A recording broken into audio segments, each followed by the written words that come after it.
Carl. Come over here and kiss me on my hot mouth. I'm feeling romantical. 1941. The Germans launch Operation Barbarossa against the Soviet Union. But as they march into the Soviet Union, they find it completely undefended. Not a single man, woman, or child, or soldier. Then, as they look up, they see massive Star Destroyers appear right above them. Hello, fellow Basement Jellos, and in today's video, we'll be talking about how many Imperial Star Destroyers would it take to defeat Nazi Germany. Now, one thing I want to clarify real quick. There are going to need to be some limits on these Star Destroyers, because if there's no limits on the Star Destroyer, and the Star Destroyer can just do whatever it wants, it is no different 1940s Germany. Like, it is zero difficulty. They go to Hitler's house, literally Maduro him, just kidnap him, and then they just bomb anything, they just bomb everything until they surrender. Like, it's a no diff. It is a 100% no diff. Nothing stopping them from just landing right on top, just kidnapping all the generals, everything. It's a no diff. So, they do get the Star Destroyers, but they can only act as orbital bases. They can't use the guns from the Star Destroyers. They can only resupply, use the supplies on the Star Destroyers, and, bring people up, bring people down. Next up, the Star Destroyers cannot just carry troops and, put them anywhere. And the Empire can't just, pick up troops and just drop them anywhere. They have to start in Russia and move their way down to Germany. Because, again, if I didn't give them that hard limit or that counter, they would, again, no-diff Germany. Because we've literally seen Star Destroyers take entire planets. Germany would get no-diffed if it wasn't for these limits. Alright, space Nazis versus actual Nazis. Who's winning this? Okay, first and foremost, infantry. A stormtrooper versus a Nazi infantryman. Okay, simply put, stormtrooper absolutely wiping his ass with the Nazi guy. Okay, and here's some reasons why. First and foremost, armor. Now, German submachine guns are going to bounce off stormtrooper armor. It's not gonna fully bounce, it's gonna cause damage, but it's not penetrating. Now, stormtrooper armor is essentially a giant body glove, and then those armor plates on there. Now, German pistols and submachine guns could pierce said armor if it hits the body glove, but all things because the actual armor plates are pretty good. So, pistols, submachine guns not going to do too well. Rifles, from long range or at an angle, are bouncing right off. But dead on, I think would pierce most areas of stormtrooper armor. Now, one thing I want to clarify. I have talked to some people about this, and some people mentioned, well, we see Imperial armor get, pierced by arrows by the Ewoks. And although Ewoks do look goofy, Ewoks are very heavy, and they're very strong. Like, we do see stormtroopers get physically overpowered by them. And yes, obviously, there's jokes saying, oh yeah, stormtroopers are weak, they're incompetent, they're stupid. Anytime stormtroopers are fighting anyone who's not a main character, they are a mix of U.S. Marines and, the Navy SEALs. They are scary. They aim precisely, they're physically fit, they're well-drilled, they're well-trained. It is only when they're fighting main characters. And again, right, Ewoks are kind of like chimpanzees. They're kind of really friendly-looking chimpanzees. So, I could see, and we see them overpowering stormtroopers who are, physically fit peak humans. I could see them, in real life, we had, armor-piercing bow and arrows that, could pierce plate armor. That would take about 200 pounds of draw weight. Given that these guys are probably stronger than humans, given how they were overpowering stormtroopers, these guys might have stronger, so their bows might have had a stronger draw weight than 200 pounds. So, credit where credit's due. I think smaller bullets are getting bounced off, but rifle rounds from close to medium range are gonna kill them. Not to mention the fact that a lot of German soldiers were poorly trained, were younger, and just weren't really poorly trained. Meanwhile, stormtroopers almost all the time have really, really good training. Next up, Air Forces. Yeah, I'm not gonna touch on this too long. TIE fighters will absolutely fucking annihilate the Luftwaffe. Tanks. Okay, so the Empire didn't really use that many conventional tanks. They mostly use the AT-ATs. Now, AT-AT armor pretty much any German tank, their stuff's gonna bounce right off the AT-AT. Like, even in, like, weak areas like joints, the neck, maybe if they get a few hits in or they get a lucky shot, it could take it down or really damage it, but pretty much German tanks are just gonna bounce right off of this. And German tank guns aren't even, like, that powerful. Like, we literally see in World War II that Germany beat France by essentially going around them and then holding, the city hostage. But we actually did see when, Panzer IVs and, Panzer IIIs fought against French tanks directly, that their rounds would just bounce off. Same thing's gonna happen here. What about the Tiger tank? The Tiger tank was not invented until after Operation Barbarossa.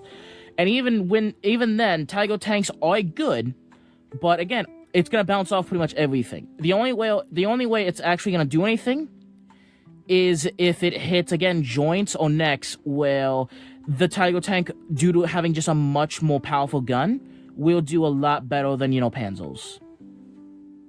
Alright, the other thing to clarify, the Axis is basically dissolved in this scenario. Germany is the only one fighting. Japan and Italy aren't doing anything. But also, any of the allied countries, like any of Germany's enemies, aren't going to be doing anything. Britain's not going to be doing anything. Russia's not going to be doing anything. America's not going to be doing anything. It's just the Empire. Everyone else is minding their own business. Now, Germany can still technologically evolve. They could still, develop the Tiger tank if they stay in the war long enough. Also, for who's commanding this force, let's just say it is a generic Moth. All right. Now that that's covered, Imperial Star Destroyers do a lot of stuff. They are troop carriers, they are battleships, they are aircraft carriers. But again, for this, we're mostly just using the aircraft carrier portion and the troop carrier portion. So what does an Imperial Star Destroyer actually carry with them? They carry 10,000 stormtroopers, they carry 70 TIE fighters, 12 TIE bombers, and 20 AT-ATs. Okay, so how many of these forces is it going to take to beat Germany? Because listen, these guys are much stronger than Germans pound for pound. But how many? Because if it's just 9,000 guys, the army that was sent against Russia initially was over 3 million. Like the Germans at their height had almost 19 million soldiers. 10,000 dudes aren't gonna cut it, right? So how many would it take with all of these nerfs? I think it would take around 100. Now that sounds like a lot, given that these Star Destroyers were to take entire planets. But again, few things. First of all, Star Wars has horrible, absolutely fucking horrible numbers. Like, numbers for troops are absolutely fucking abominable. For example, the Clone Army, the entirety of the Clone Army had 21 million dudes. What the fuck? Now, that's barely bigger than the German Army. Again, one thing to clarify though, the majority of clones were actually like combat units. Unless there were some who won't, but the majority of them were combat units. Now, if you don't know, there's a thing called tooth-to-tail ratio. Tooth-to-tail ratio looks at, okay, if there's a tank with 5 people in there, that's not 5 people in the military. That is a shitload of people. We're talking mechanics. We're talking guys who work logistics. We're talking the guys to feed them, the guys to build the bases. Like, it's a lot in this, but the thing is, every clone was that. But meanwhile, most Germans were not actually, frontline soldiers. So, yeah, but even then, even the fact that each clone was essentially a combat guy, that's still fucking atrocious. Like, there's millions of planets in Star Wars. Like, there's millions of planets, and there's that many clone troopers. Like, that is... So, yeah. The Soviets had, like, 32 million. Like, again, obviously, tooth-to-tail ratio, but that's sad. And again, a Star Destroyer only carries, like, 10,000 dudes. And then, things like planes to support them. So, I think 100 is a fair number. And again, if the Star Destroyer could literally just go right up to Hitler's house and blow him up, then, yeah, they're getting no-diffed. But they actually have to get down on the ground and fight. Similar to how the U.S., in theory, the U.S. could have defeated Vietnam in, like, 2 seconds by nuking them. But getting on the ground fighting the strong superpower gets a lot weaker when, they have to, fight with their hands against the opponent like that. Alright.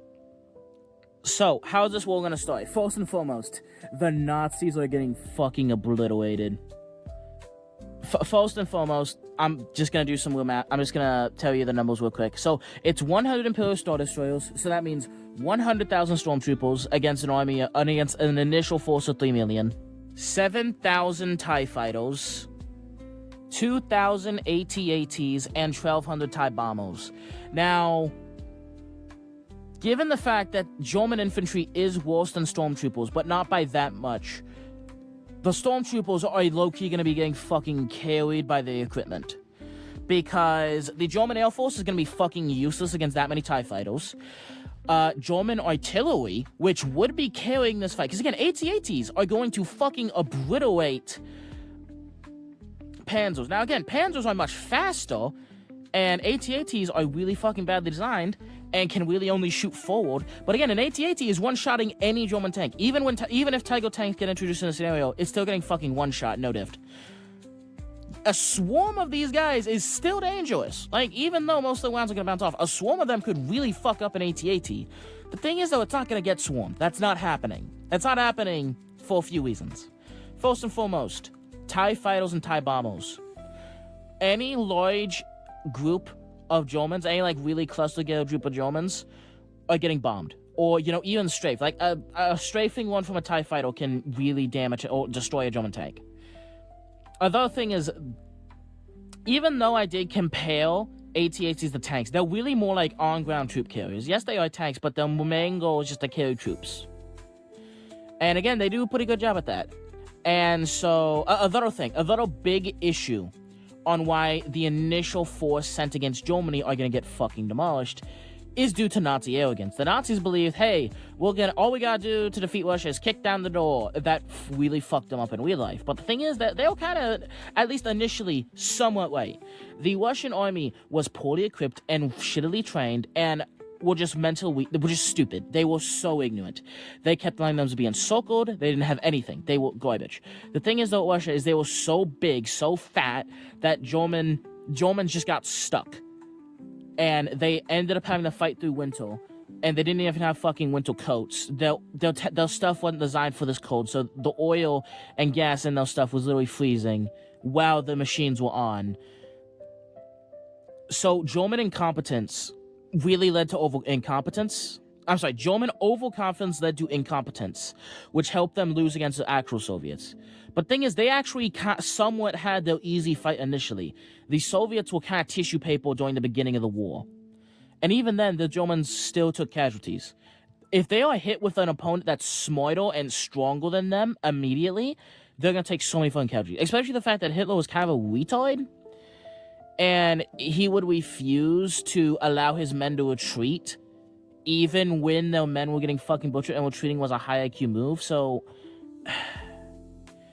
in World War I, for example, there was this thing that's called elastic defense, where you would allow enemies to take over your first layer of trench, but then when they overextend themselves, you'd then go back and beat the fuck out of them. Hitler was retarded, and despite being a World War I veteran, never would use tactics like that in World War II, so due to German retardation and just a massive technology gap, and the other guys having really good stuff, Operation Barbarossa fucking fails. The second the Imperium shows up, I don't think they're gonna be. I do not think the Empire will give a single inch to the Nazis. I don't think the Nazis with 3 million men would be able. Again, it's 3 million men, millions of horses, the hundreds of thousands of armored vehicles, artillery. But again, artillery is gonna be doing jack shit, because again, the only real way they can take out an AT-AT is with artillery, and with the Luftwaffe. And artillery is going to be kind of fucking useless against, well, not useless per se, but the second artillery is able to take out an AT-AT, that the spot of which the artillery was located is getting fucking bombed immediately. And then on top of that, German tanks fighting the AT-ATs are also going to be annihilated by the Air Force and by the AT-ATs themselves.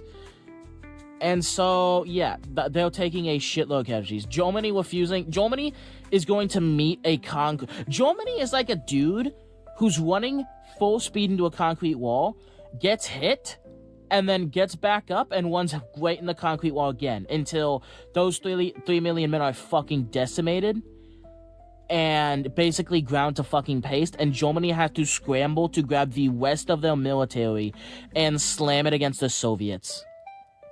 The Soviets, though, will march forward. They will take Poland. They will... Again, at this point... Because, okay, listen. I do not believe that the Empire will give up a single inch of territory. But German territory is still really densely packed. But, despite that, Poland, which is flat, is going to be taken very quickly. The only thing that's actually going to offer resistance is when it gets a little less flat and more fortified terrain.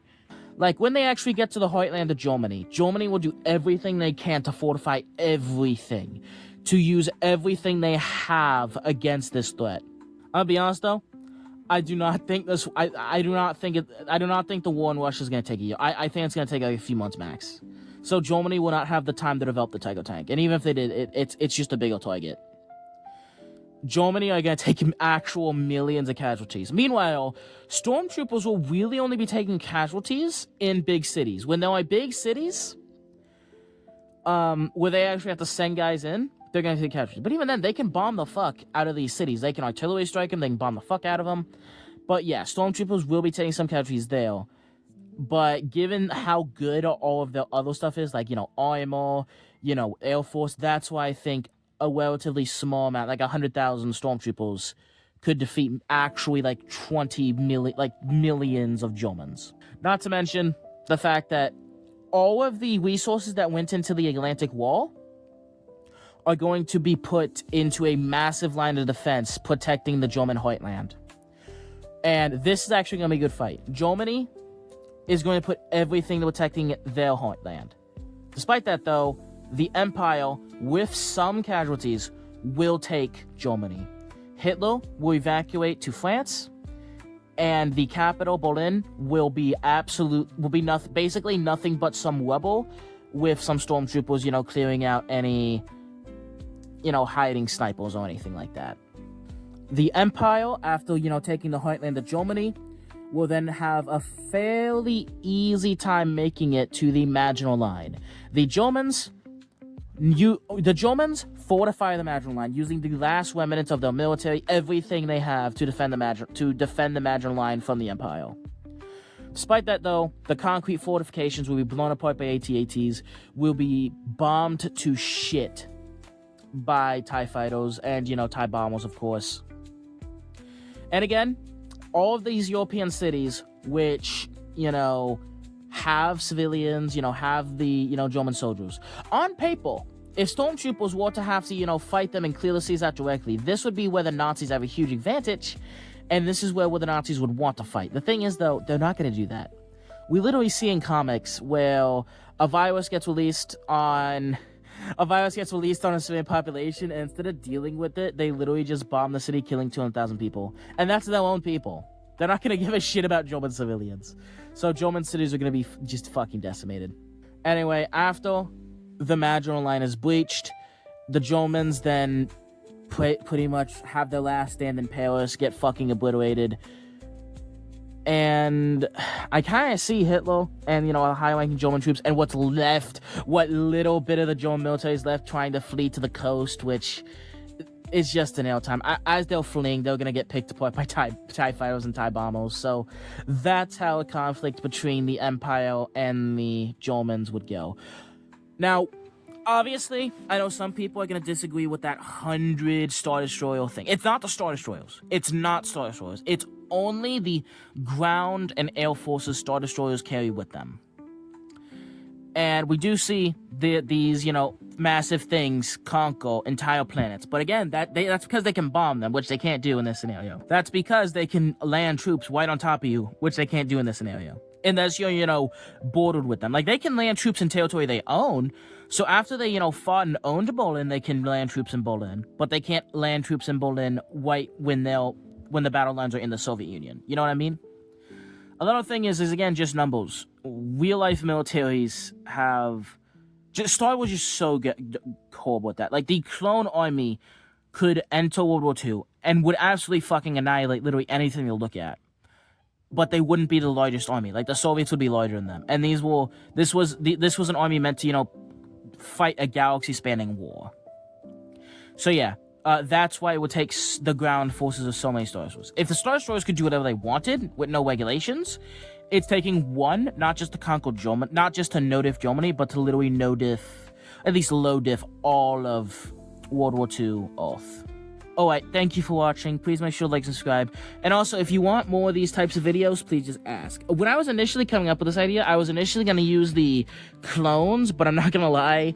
I thought the Empire would be more interesting, and also, the clones would fucking destroy Germany. Like, just pick it up and just crumple it into dust. Because the clones are just the clones are the best military force in Star Wars. Even though they're small, they're so goated. Another thing, hey, maybe if this video does well, I'll do, like, how many Space Marines would it take to defeat the Soviet Union from World War II? How many codes would it take? And anyway, if this does well, I might actually, you know, do some more videos like this. But yeah, please make sure to like and subscribe. What are your ideas? What real-life Earth faction do you want me to put against what, you know, fictional sci-fi faction? How many grunts from Halo would it take to defeat Germany? Alright, thank you for watching, but I'll see you later.